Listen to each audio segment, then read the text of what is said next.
Okie dokie. What's going on? How's everybody doing? Alright, that's good. Welcome back to Babylon Talmud. Today we're studying Daf Samach Tes of Masechta Pesachim, Daf 69. Now, on this Daf, we talk about Hazoas being Docha Shabbos, the machlokas that we saw in the Mishnah between Rabbi Eliezer and Rabbi Akiva. Okay, exciting times. What else? Machshirei mitzvah. Yeah, so that's actually right, kind of interesting. Ties into Machshirei mitzvah, whether or not the Docha Shabbos, and how that applies to when you have somebody who is on the last day of his tumah, and can you do Hazoas for him so that he can eat, take part in the korban pesach that night. Okay. So, where are we? We're on Daf Samach Tes, all the way at the top. Okay, well, without further ado, everybody ready? Good. Tanya, we learn in the Brisa. Rabbi Eliezer, says Rabbi Eliezer. So remember, what happened in our Mishnah? So what happened in the Mishnah was that Rabbi Eliezer had said that, well, if we could shech the korban pesach on Shabbos, and Shrita is in Issa d'Oraisa, and yet we can do that on Shabbos. Certainly, there are abundance, right? Certainly, the shvuses we can do. For example, carrying this sheep on your shoulders through Rosh Hashanah, since even though Chai no say Atzmo, for example, so it's a shvus. Now, Rabbi Akiva brought as a proof that, well, what about Hazoas? If you have a fellow, let's say he's a Tmei Meis, and it's the 7th day of his tumah, and it's also Erev Pesach, and it's also Shabbos, so you would not be allowed to do Hazoas. You would not be allowed to sprinkle him with the chatas, the water that has like ashes of the paraduma in it. Now that's just a shvus, and it's in the context of a mitzvah, and it's not Docha Shabbos. So, Rabbi Eliezer, what do you do about that, right? Because Rabbi Eliezer is saying that, well, if Shechita is Docha Shabbos, then certainly these shvuses, which are their Rabbanan, are Docha Shabbos. And Bekiva says that that's not necessarily the case, because Hazoas is not Docha Shabbos, and that's in the context of a mitzvah as well. So we're in the context of that dialogue. So Tani, we're learning a brayso. Rabbi Eliezer says, Rabbi Eliezer, Umali imdachu machshirei mitzvah, shelachar Shechita es Shabbos, disavadei mitzvah, lo yitchu machshirei mitzvah, shelifnei Shechita es Shabbos. So that is what Rabbi Eliezer asks Rabbi Akiva. He says, hey Rabbi Akiva, we said in the Mishnah that, for example, michui kravo, that after you shech the korban pesach, you're allowed to squeeze out the slime from the intestines. So we say that you're allowed to do that on Shabbos. Now, that is even after the shechita has already been done. Right? Right? It says, machshir mitzvah shel achar shechita. If these machshir mitzvah, what are machshir mitzvah? Machshir mitzvah are like meta stuff, right? So you have the mitzvah itself, which is shechita korban pesach. Then you have other things like bringing it to the Beis Hamikdash, and now, squeezing out slime. So if the stuff that's even after the mitzvah has already been done are Docha Shabbos, well then certainly machshir mitzvah that enable you to be able to do the mitzvah in the first place should be Docha Shabbos, such as bringing the korban pesach to the Beis Hamikdash, even though you're going to go through Rosh Hashanah, but it's Chai no seis atzma, the sheep is carrying itself in a certain sense, and therefore it's only Osir Midrabban, and therefore Rabbi Eliezer says it should be acceptable. Amar Rabbi Akiva, to which Rabbi Akiva responds to Rabbi Eliezer, Demali imdachu machshir mitzvah shelachar Shechita es Shabbos, shreidachsol Shechita es Shabbos. Rabbi Akiva responds and he says, well, I can actually kind of understand why the machshirei mitzvah after Shechita would be Docha Shabbos. Right? I can understand why Michui Kravav, for example, would be Docha Shabbos. Because, once the floodgates have opened already, so then they're open. So meaning, once already you're allowed to do Shechita, right? You Docha Shabbos, mamash, you did an Issa d'Oraisa already. So then what's the big deal? You're squeezing out some slime. Right? Tomu yidchu machshir mitzvah shelifnei Shechita es Shabbos, lo dochso Shechita es Shabbos. But that doesn't necessarily mean that the machshir mitzvah from before the shechita, such as bringing the animal to the Beis Hamikdash, you haven't done the Isser D'Oraisa yet. Kilu, once already you've done an Isser D'Oraisa, so there's only so much we can do, so to speak. Right? Kilu, once already you're doing Shechita on Shabbos, so then what's squeezing out a shtickle slime? But I can argue that if you haven't yet done the Shechita, well then don't start bringing things through Rishus Harabim. That we're not going to recommend. So therefore, that is how Rabbi Akiva argues back to Rabbi Eliezer and says it's not necessarily a good proof to say that just because Machshir Mitzvah after the Shechita Adocha Shabbos, certainly the Machshir Mitzvah before Shechita Adocha Shabbos, says Rabbi Akiva, I can actually understand more why the Machshir Mitzvah after the Mitzvah would be Adocha Shabbos, because once already you're doing Shechita, what's the big deal to now do after that slime squeezing? Davar Acher, there's another way that you could say that Rabbi Akiva responded to Rabbi Eliezer. So Rabbi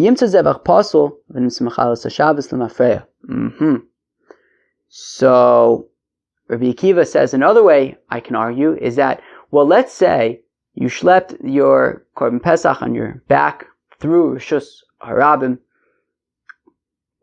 and you're over on this shvus of not to do it, but you did it anyways. And then you shechted the korban pesach, and it turns out that the korban pesach is possible for some reason. So you just what, or maybe even before you shecht it, but if you find out, essentially, once you get to the Beis Hamikdash, once you already schlepped it through Rishus Harabim, you find out that this offering is possible, so then you just schlepped it through Rishus Harabim for no reason. And therefore, since we're concerned that you might find out after the fact that it was possible, so we don't want you to take a chance, we don't want to risk that chance and allow you to schlepp the korban pesach through Rishus Harabim, or to bring it from outside of the Tchum Shabbos, or to remove warts, any of those shvuses. If that's the case, well, mishchat nami lo nishchat, shema yimtza zevach pasuf nimtza machal so Shabbos l'mafreya. No. So the Gemara says, well, if we're concerned about what if it ends up being possible, and then it will turn out that retroactively you did something wrong, you machal Shabbos for no reason, well then you can't do the shechita bichlal. Meaning, if we're concerned that what if later on we find out that there was something problematic with this korban, and therefore we don't want you to be machal Shabbos, well, then why do we allow you to shech the korban pesach on Shabbos in the first place? What if it turns out to be a treifa? Then you ended up being machal Shabbos the mafrei retroactively for no reason. So that wouldn't really be a good argument to say that, well, you can't schlepp it through Rishus Harabim just in case it ends up being possible. If we're concerned about it just in case it ends up being possible, then you shouldn't be able to shecht it in the first place.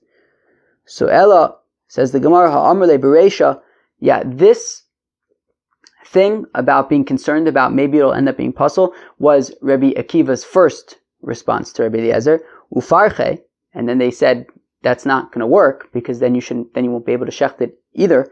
So v'hadar amle hach demali imdachu. So at which point Rabbi Akiva reversed, switched directions and said the first explanation, which is, well, I can understand why machshir mitzvah after the mitzvah would be doche Shabbos, because once already you did the shechita, you may as well just do these derabanan. Meaning, once already you did a deoraisa, it's not such a big deal to do a derabanan. But if you haven't yet done the shechita, so then says Rabbi Akiva, I'll argue that you should not be able to do the shvuses. Friends, let's go weiter in the Gemara. Heishiv Rabbi Akiva v'amar azah tochiach v'chulei. Rabbi Akiva responded to Rabbi Eliezer and says that let sprinkling of the paraduma be a on a tmei mace, it's a shvi shelo. Let that be approved. So now says the right, meaning that's the dialogue in the Mishnah. Says the Gemara, Tanya, we learn in the Brayso. Amar Rabbi Eliezer.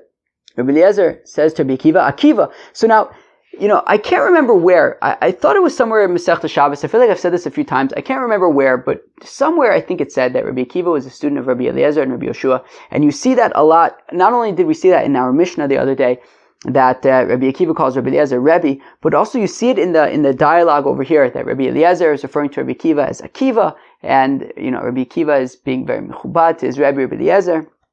So Tanya, we're learning about. So Amar lo Rabbi Eliezer. So Rabbi Eliezer says to Rabbi Akiva, B'shchita eshevtani, B'shchita tehe misaso.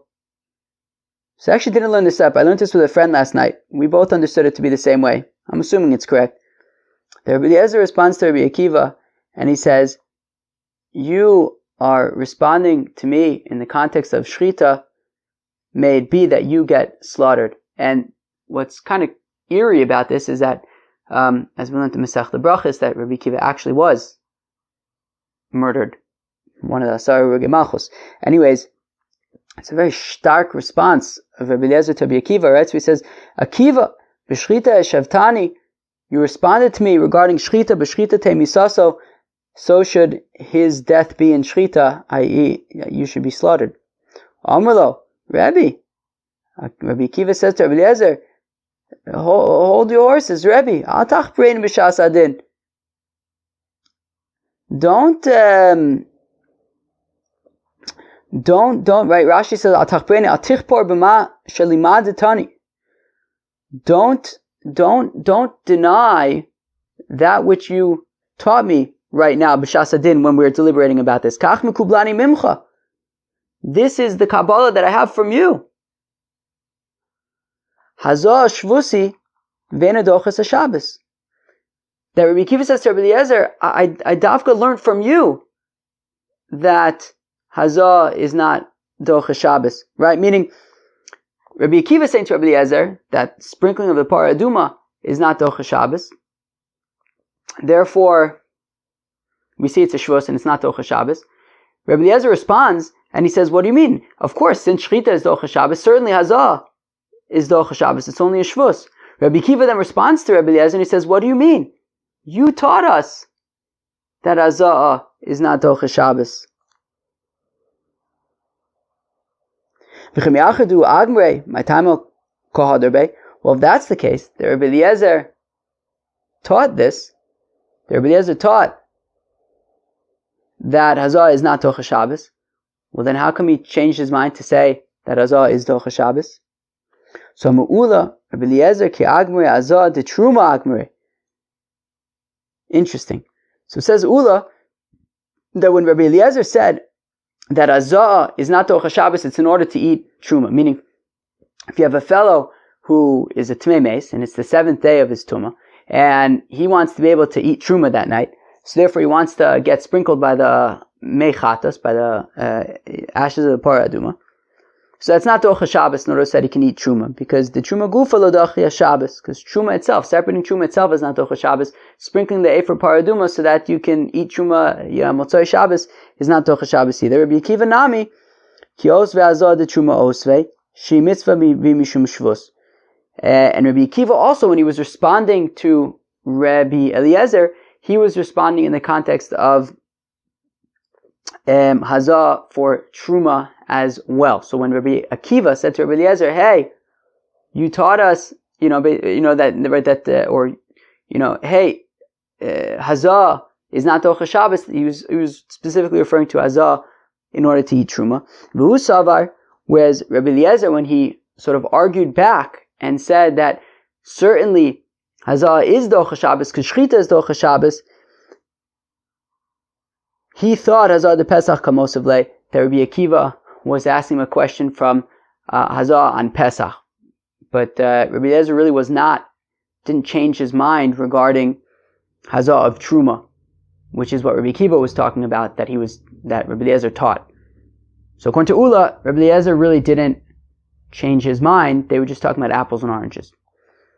Okay, that is Ula's response to this dialogue, but Masav Rabbah kind of throws away Ula and says, look, Heshiv Rabbi Akiva, we have a brisa in which it says that Rabbi Akiva responds to Rabbi Eliezer ve'Omer, and he said, Hazoas tmei meis tochiach shechol shvi shelo lios b'Shabbos uve'erev Pesach she'im mitzvah mishum shvus ve'nedoches haShabbos.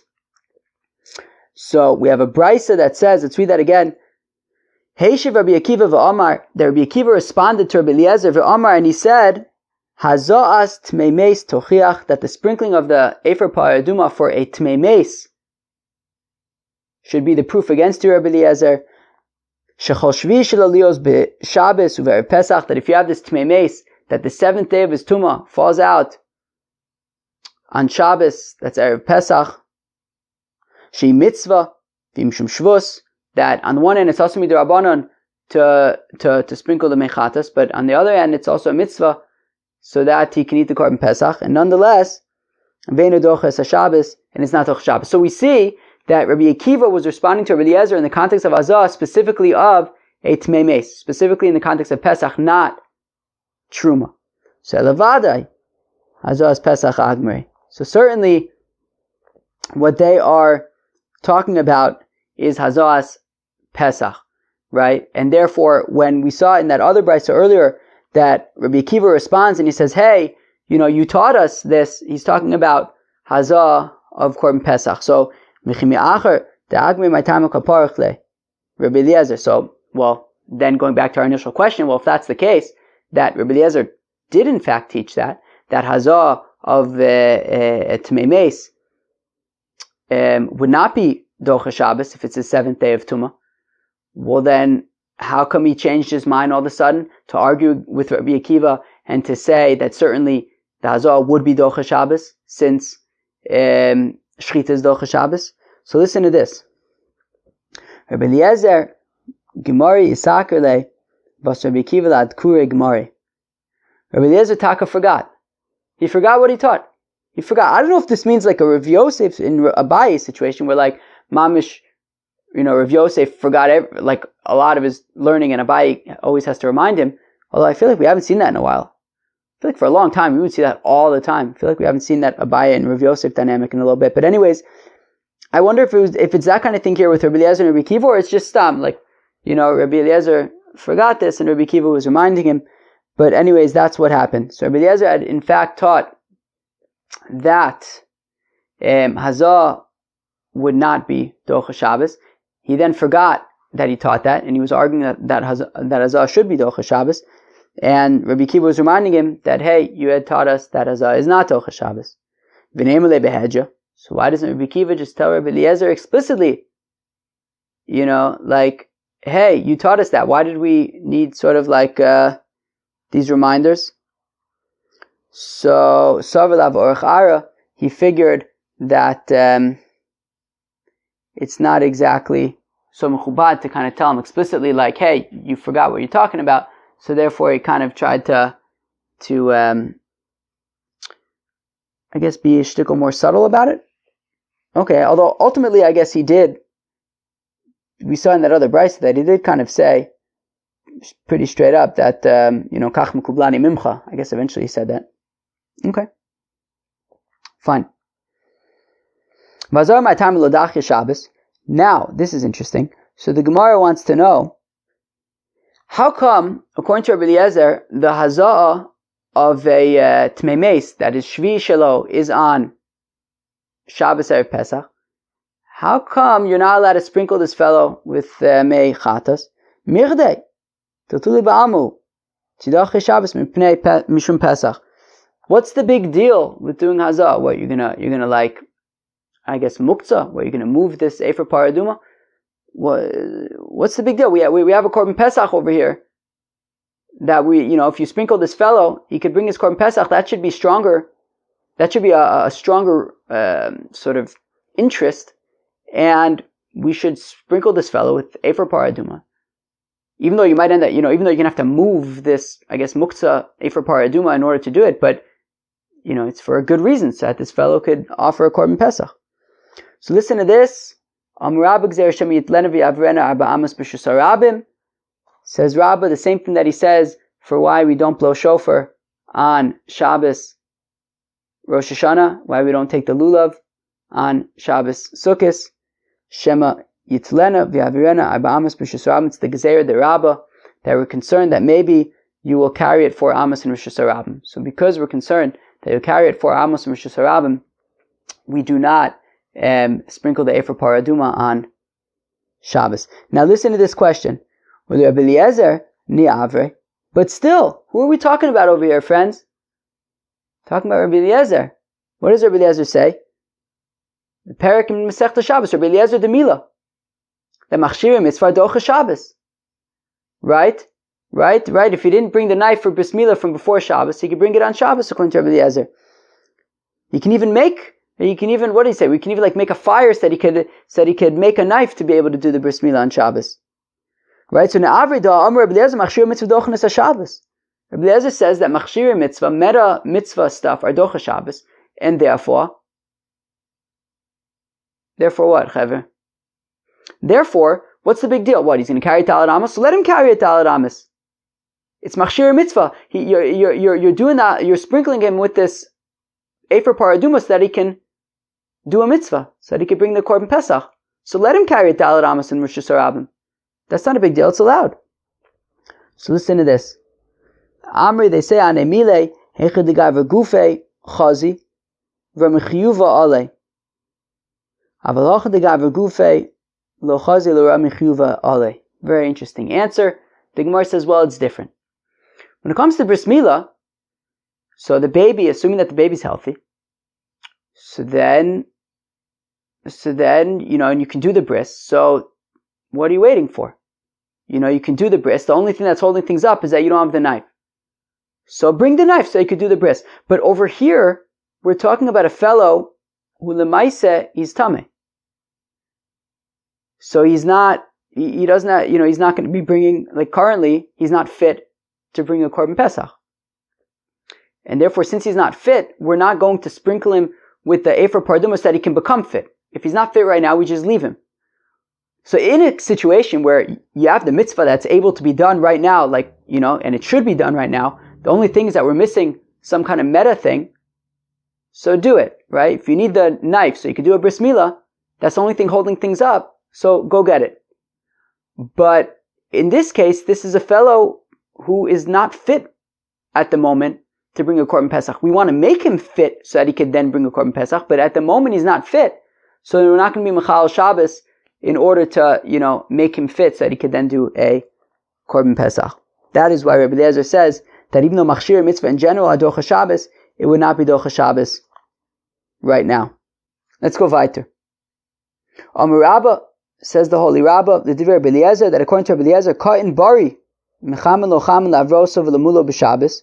So let's say that a baby who is healthy, so you'd be able to warm up some water to kind of strengthen him for the bris on Shabbos. Because even if you wouldn't heat up water, still, he's a healthy baby. You could do the bris even without the heating up of the water. So since he's healthy anyway, so you could also heat up the water on Shabbos so that you can make him stronger. But a baby who's sick, on the other hand, that if you would heat up some water, somehow that would make him stronger and he would be able to do the bris on Shabbos. But right now, without heating up the water, he would not be strong enough to do the bris on Shabbos. Well then, then do not heat up hot water, even if by doing so that then he will be strong enough to be able to have the bris on Shabbos. Since at the moment he is not fit, and even if the hot water will make him fit, well, we see that just like by the fellow on the seventh day of his tumah, we can't sprinkle the Efer Paraduma to make him fit for the korban pesach. You also wouldn't be able to heat up hot water to make the baby fit for the bris. Amar Rava, says the holy Rava, V'ibariu lama lechamen lavroso. But one second. If this baby was so healthy, then why would he need hot water to make him stronger? Ela Amar Rava, hakol cholein eitz al milah. Rather, says Rava, everyone is considered sick. Even healthy babies are considered sick relative to bris milah. Echad katan bari v'echad katan chole. Whether the baby is healthy, whether the baby is sick, it makes no difference. Everyone's considered cholin legabe mila, and therefore you'd be unable to heat up water to strengthen the baby on before the bris on Shabbos. When you still do the bris, you just wouldn't heat up the hot water. Okay. Esvei Abaye asks a question. Arul Shalomal Anushkaris Divrei Rabbi Eliezer, says Rabbi Eliezer that if you have a fellow who does not have a bris milah, a gadol, he's not 8 days old, he's older, and he doesn't have a bris milah, so we know that you're not allowed to bring the korban pesach if you are in Arul. Okay, and we're saying that if he doesn't get a bris milah, right? It's Erev Pesach. He doesn't get a bris milah, so he's going to be chayiv kares. And that's Rabbi Eliezer's opinion. So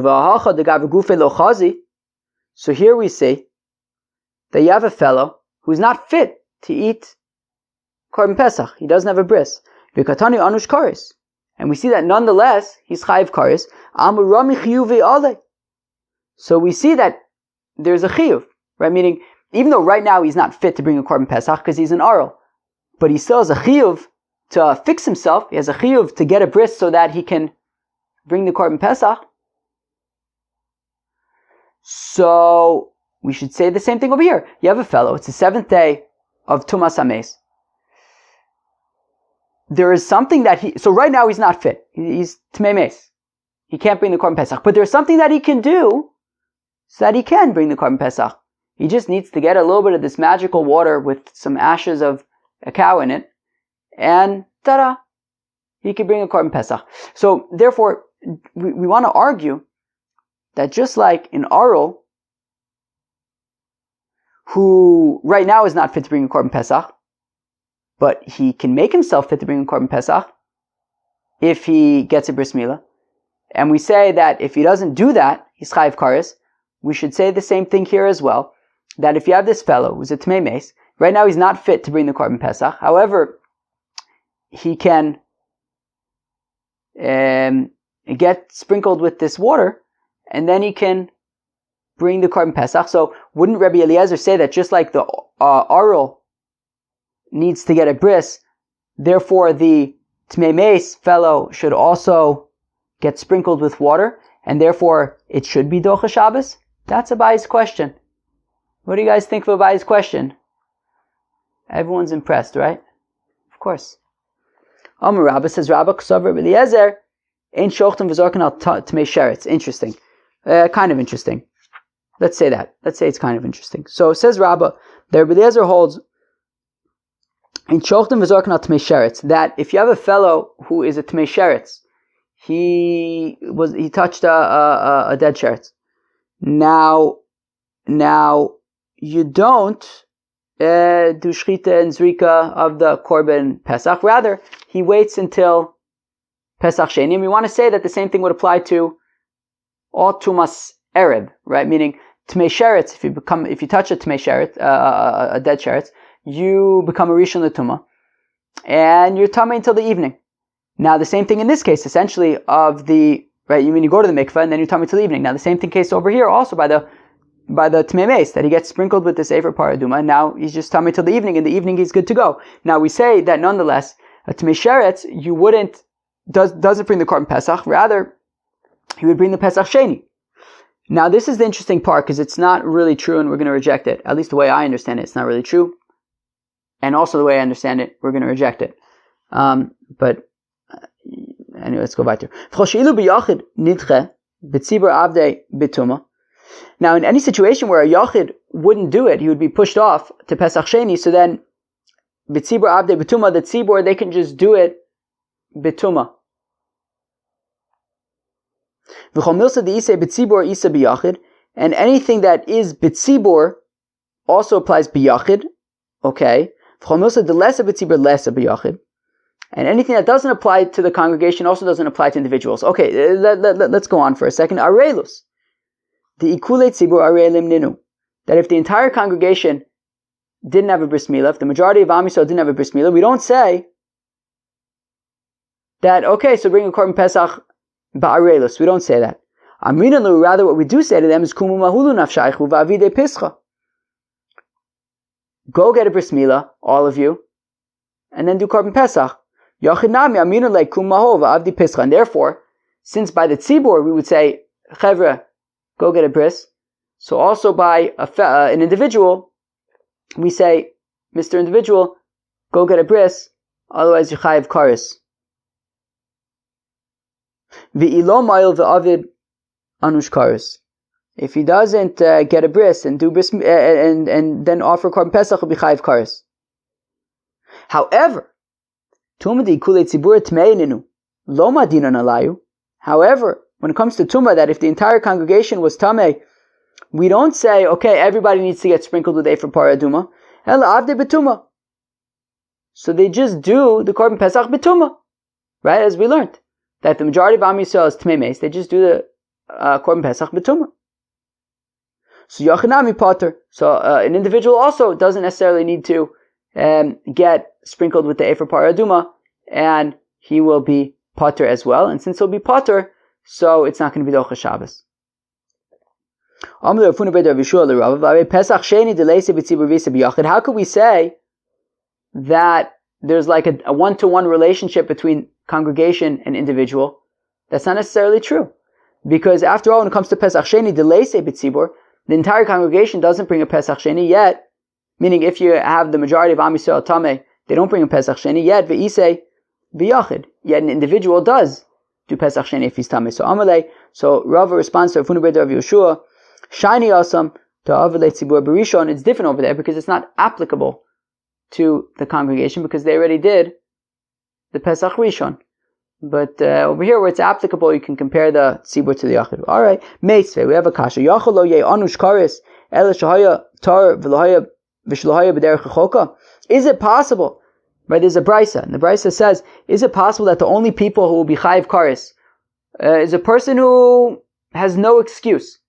Right, he says he's tahor, he wasn't traveling, he just didn't bring the korban pesach, so he'll be chayiv karis. What about Arul v'tameh v'tmei sheretz v'sharkol tmei minayin? How do I know that even a fellow who doesn't have a bris milah, or a fellow who touched a dead sheretz, or a fellow who is tameh until the evening for some other reason, let's say it's his 7th day of being a tmei mes minayin, how do we know that they would also be chayiv karis if they don't bring a korban pesach? Tamaloma ve'aish. Right, it says, what was it supposed to say? Ve'aish asher utar v'derech lohaya, etc. And he'll be chayiv karis. So ve'aish, right? So we learn out from that pasuk that it even includes in oral tmei sheretz and other forms of tmei mes. Now we become mahader at tmei sheretz, kasaver in shochtim v'zorkin al tmei sheretz. Now, says the Gemara, from the fact that we needed to include a tmei sheretz from that pasuk to say that even a tmei sheretz is going to be chayav karis if he doesn't get his act together and bring korban pesach. Meaning, even if he's tameh, meaning the point is, even if he's tameh, he could still no. What I was about to say is not true. Forget that I was about to say something. From the fact that the pasuk is including a tmei sheretz in the chiyuv karis, so therefore, we learn that ein shochtim v'zorkin al tmei sheretz, that we do not shech the korban pesach for tmei sheretz. Obviously, he would be unable to bring it on his own, but we even don't have other people bring it for him as his representative. The shochtim v'zorkin al tmei sheretz, because if that were to be possible, that you would be able to make a shliach, send somebody to bring your korban for you if you're a tmei sheretz, well then lama leila adure ale, how come I need the pasuk to teach me that he's chayiv karis atar? It's basically the same thing as somebody who's tahor, meaning he's able to bring the korban pesach. So rather, from the fact that the pasuk had to include a tmei sheretz and say that he's chayiv karis, it must be that he's taka unable to bring a korban pesach in his current state, and we say that he's chayiv karis. So alma, what do we see? That afagav tilochazi ram yichyuva ale, that even though he's not fit and he's unable to bring a korban pesach, he still has an obligation to fix himself. And even though that wouldn't be the case by a tzibur, that at least when it comes to tmei meis, for sure, but I guess we're saying tumas sheretz as well, I guess tumas erev, they would be able to do it b'tzibur, and yet a yachid, I mean the tzibur would be potter, and yet we're saying that a yachid would be chayiv karis. So, we just wanted to say that like there's a parallel between yachid and tzibur, and therefore, like if the tzibur that wouldn't have to get sprinkled, so then the yachid also doesn't have to get sprinkled, but apparently we're saying even though the tzibur doesn't have to get sprinkled, the yachid would taka be chayiv karis. So, Elam Rava, so Rava answers, Ksav Rabbi Eliezer, that what Rabbi Eliezer holds is, Shochtin v'zarkin al tmei sheretz, that you are allowed to shech the korban pesach for a tmei sheretz. Now, he wouldn't be able to do it himself, because he's a tmei sheretz, but he could send somebody to do it for him. And the same thing applies to a tmei mes on the 7th day of his tumah. So now, since he's able to send somebody to do it for him anyways, well then, Hazoah lemai, then why should we allow him to do Hazoah? What does it add? It doesn't allow him to do the mitzvah. He could do it anyway. Send somebody. The achila. What, it'll allow you to eat the korban pesach? Achilas pesachim lo ma'akva. You don't have to eat the korban pesach. Amar Ravada bar Abba lirava imkein nimtza pesach nishchat shelo la'ochlav. What do you mean? If that's the case, if he's not able to eat the korban pesach, well then we're shechting the korban pesach for somebody who's unable to eat it. And of course we know that you're not allowed to shech the korban pesach for somebody who's unable to eat it. So Amar le shelo la'ochlav v'cholev v'la'azakin d'lochazi. So Rava responds that no, when we say that you're not allowed to shech the korban pesach for shelo la'ochlav, it means for somebody who's mamish unable to eat because he's sick or maybe he doesn't have good teeth because he's old. Aval haymechza chazi takuni udlam masakin. This is a different case. He's technically fit. He can do it. He can eat meat, but he can't technically eat meat right now because he is a what is he? Tmei meis? Yeah, it's tmei meis. Alright, so he could send somebody to do it, he just won't be able to eat it. That is why Rabbi Eliezer says that Hazoah would not be Docha Shabbos, since there's really no need. He would only allow him to eat it, and he can eat it anyways. Chal Amar Rabbi Akiva v'chulei. Wait, did I just say he can eat it anyways? No, it would allow him to eat it, but you don't need to eat it anyways. Rabbi Akiva said that anything that you can, right, this is back from our Mishnah, so anything that you can do from before Shabbos, so it's not Docha Shabbos, but Shechita, which has to be done on Shabbos, that's Docha Shabbos. Amar Rav Yehuda, Marav Alachak Rabbi Akiva. Says Rav Yehuda in the name of Rav that the halacha is like Rabbi Akiva, that whatever you can do before Shabbos, do before Shabbos. Vitnanami gabe mila ki agavna, and we learned the same exact thing when it came to bris mila in Masechta Shabbos in the parak of Rabbi Eliezer de Mila. Kal Amar Rabbi Akiva, that Rabbi Akiva said, Kom lacha shef shel asos me'ev Shabbos in adochas Shabbos, that any malacha that you can do from before Shabbos will not be dochas Shabbos. Mila she'yev shel asos me'ev Shabbos dochas Shabbos, but mila itself that you couldn't do from erev Shabbos, the baby wasn't yet 8 days old, so then that is dochas Shabbos. V'amar Rav Yehuda Amar Rav alacha Rabbi Akiva, and Rav Yehuda said in the name of Rav over there, Masechta Shabbos, that the halacha is like Rabbi Akiva utzricha, and we needed Rav Yehuda Amar Rav to say that the halacha is like Rabbi Akiva in both cases. How come? Diashminun gabe Pesach. Because if we would only say by Pesach that only the Shechita, which has to be done that day, is Docha Shabbos, but not anything else, I would say that Pesach, where am I? Di'yash minan gabe Pesach, so I would say that Hasam u'de machshir mitzvah lo dachu Shabbos. I would say that by korban Pesach, machshir mitzvah are not Docha Shabbos. Mishum delo nichusu aleh shloshes brisos, because there's not 13 covenants in the context of korban Pesach. Korban Pesach is fancy, but not that fancy. Bris Milah has 13 covenants after all. Havamila denichusu aleh shloshes brisos emelidchu. But Bris Milah, which has 13 covenants associated with it, so I would think that maybe machshir mitzvah would be docha Shabbos. That's why I needed to say that machshir mitzvah are not docha Shabbos by Bris Milah, according to Rabbi Akiva, and Rabbi Yehuda Amarav says halacha is like Rabbi Akiva. Now, V'yashminun Milah, and if we would only say that the halacha is like Rabbi Akiva when it comes to Milah, Hasmu de machshir mitzvah lo dachu Shabbos is like a karis. Aval Pesach dika karis emelidchu tzricha. And if we would only say that by Milah, machshir mitzvah are not docha Shabbos, I would say because there's no immediate chiyuv karis when it comes to Bris Milah, so therefore the machshir mitzvah are not docha Shabbos. However, I would say that when it comes to karis, that if I don't do this korban Pesach tonight, I'm chayiv karis, well then I would think that maybe Taka would be docha Shabbos, kamash milan Rav Yehuda Amarav in both cases, that the halacha is like Rabbi Akiva, that in both cases machshir mitzvah are not docha Shabbos. You can't bring these like meta mitzvah in Yonim. That was daf samachtes of Masechta Pesachim. It was Gishmaka daf. Now, says my notes. Okay, so what did we talk about today? We discussed the dialogue between Rabbi Akiva and Rabbi Eliezer regarding Hazoah being Doche Shabbos. What about it? Right. Rabbi Akiva said that Hazoah is not Doche Shabbos. Rabbi Eliezer responded and says Hazoah is Doche Shabbos. And then there was a dialogue. Rabbi Akiva says, but you taught us that Hazoah is not Doche Shabbos. So we had two reasons, two ways to understand how come Rabbi Eliezer seemed to have changed his mind. Reason number one was expressed by Ula, that Rabbi Eliezer taught that Hazoah to eat Truma is not Docha Shabbos. And Rabbi Akiva was responding regarding Truma, But Rabbi Eliezer thought he was talking about korban pesach, and he said no. But Hazoas, in order to do korban pesach, taka would be docha Shabbos. However, Rabbah brought a brisa in which it's pretty explicit that Rabbi Akiva was having a dialogue with Rabbi Eliezer specifically regarding the tumah of pesach for korban pesach, not truma. So that kind of threw that out the window. So then how come Rabbi Eliezer changed his mind? Because he forgot. The Maisi he forgot, and Rabbi Akiva had to remind him what he forgot. Now, then we talked about this machshirei mitzvah, because then the question was like, but still, according to Rabbi Eliezer, he says machshirei mitzvah docha Shabbos. So if that's the case, then this fellow who's a tmei meis on his seventh day, let us do. I mean, the only reason not to do the Hazoas is because maybe you'll carry Dalet Amos from Rishus Harabim. Who cares?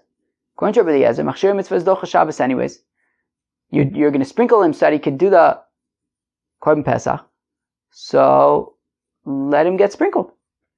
So how did we answer that? So we answered that by saying, so the first answer was Rabbah, who said that, when we say that machshir mitzvah docha Shabbos, that's for example by bris milah, that the baby is ready to be circumcised. So we just need a knife. All right, go chapara and get the knife. But when it comes to this case where you have a tmei meis and he's unfit at the current moment to bring a korban pesach, so we're not going to say go get the water so that we can do the sprinkling. Now, Abaye asked a geshmak kasha. He says, what about the fact that an oral, a fellow who doesn't have a bris milah, if he doesn't get his act together and get a bris milah quickly before nightfall, he's going to be chayiv kares for not bringing a korban pesach. So here we have an oral who's unfit, and yet we're still saying, hey, get your act together. So why shouldn't we say the same thing and that's Taka Rabbi Eliezer's opinion. So why don't we say the same thing by this fellow on the seventh day, and say that, let him do the Hazoas so that he could bring the korban pesach, even though right now he's not fit, but let him get fit. So we had two answers. One answer was to say that since the tzibur wouldn't be a push off to the Pesach Sheni, since the tzibur exactly would not do Pesach Sheni, they would just do it betuma, and it would be okay. They don't have to get sprinkled. So therefore also this fellow doesn't need to get sprinkled. The other way to say it would be that actually this fellow could still partake in the korban pesach by sending a shliach to do it for him, and therefore since he could send it, partake with the shliach anyways. So there's really no reason that we should be docha Shabbos to do the sprinkling. All right, that sounds very nice. I hope you enjoyed Daf Samach Tes of Masechta Pesachim. Peace out.